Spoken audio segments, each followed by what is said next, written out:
Friends வாங்க இப்போ road கடை தக்காளி சட்னி எப்படி செய்கிறதுன்னு பார்க்கலாம். ஒரு 4 தக்காளி, சின்ன வெங்காயம் ஒரு 100 கிராமு, காஞ்ச மிளகாய் ஒரு 8 மிளகாய், பூண்டு வந்து ஒரு 10 பல் பூண்டு எடுத்துருக்கேன். உங்களுக்கு பூண்டு ஃப்ளேவர் பிடிச்சிருச்சுன்னா பூண்டு அதிகமாக போட்டுக்கலாம், இல்லை கம்மியாக போட்டுக்கலாம். இப்போ அதை நல்லா அரைச்சி எடுத்துக்கலாம். வெங்காயம், வரமிளகாய், பூண்டு இது மூணையும் மிக்சியில் போட்டு நல்லா குறன்னு அரைச்சி எடுத்துக்கலாம். ரொம்ப நைஸாக அரைக்கக்கூடாது, மீடியம் சைஸில் அரைச்சிக்கலாம். பாருங்கள், இந்த மாதிரி குறன்னு நல்லா அரைச்சிக்கணும். அரைச்சதுக்கப்புறம் தக்காளி போட்டு அரைச்சிக்கலாம். ஒரு 4 தக்காளி போட்டிருக்கேன், அதையும் போட்டு நல்லா நைஸாக அரைச்சி எடுத்துக்கலாம். கடாயில் காய வச்சாச்சு, நல்லா காயட்டும். அதுக்கப்புறம் எண்ணெய் ஊற்றிக்கலாம்.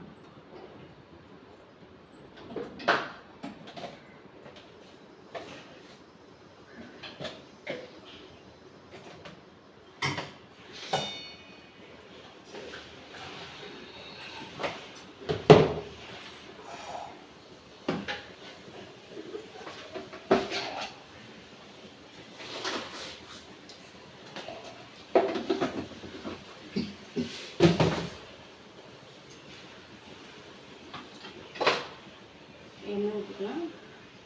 தேவைக்கேற்ப எண்ணெய் ஊற்றிக்கோங்க.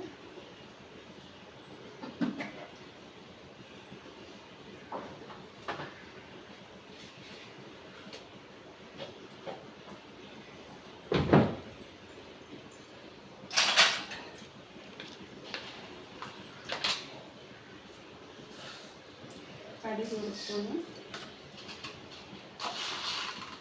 உளுந்து பருப்பு ஒரு ஸ்பூன் போட்டுக்கலாம்.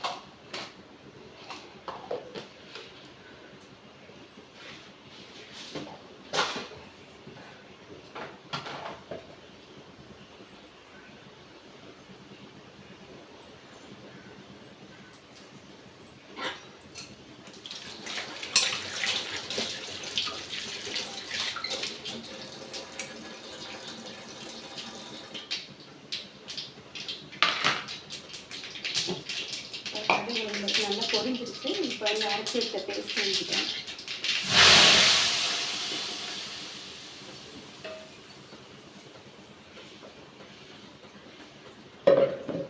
ஊற்றிட்டு ஒரு 3 நிமிஷம் நல்லா அந்த தக்காளி ஃப்ளேவர் வந்து நல்லா பிடிக்கலாம்.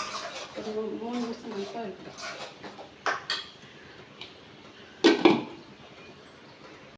இப்போ 3 நிமிஷம் ஆயிடுச்சுங்க. இது நல்லா கொதி வந்து கூட கொதிக்குது பாருங்கள். எண்ணெய் தண்ணியாக பிரிஞ்சிச்சு. இதை தண்ணியே ஊற்றல, ஃபுல்லாக எண்ணெய் இதை விட தண்ணியாக பிரிஞ்சு ஊற்றிருப்பாங்க. இது நல்லா பிடிச்ச பின்னாடி தேவைக்கேற்ப தண்ணி ஊற்றிக்கலாம். இதில் 1 கப் தண்ணி ஊற்றுறேன். இது வந்து பேரே இது தக்காளி தண்ணி சட்னி. ரோட்டுக்கடை தக்காளி தண்ணி சட்னி. இது எவ்வளோ தண்ணியாக இருக்குமோ அந்தளவுக்கு டேஸ்ட்டாக இருக்கும். இது கொதிக்கட்டுங்க. 2 நிமிஷம் கொதிக்கட்டும். கொதிச்சிட்ருக்குங்க. அதில் வந்து 2 கப்பு நம்ம இட்லிக்கு மாவு ஆட்டுறோம் பாருங்கள். அதில் வந்து புளிச்ச மாவு ஒரு 2 கரண்டி மாவு எடுத்துருக்கேன். இந்த சட்னிக்கு வந்து இந்த மாவு தான் டேஸ்ட்டே கொடுக்கும். அதனால் 2 கரண்டி மாவு எடுத்துருக்கேன். இந்த மாவை தண்ணி மட்டும் கலக்கி அதை ஊற்றிக்கலாம்.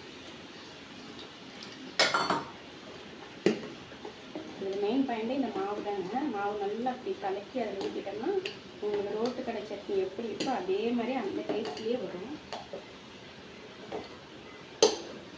ஊற்றிக்கலாம்.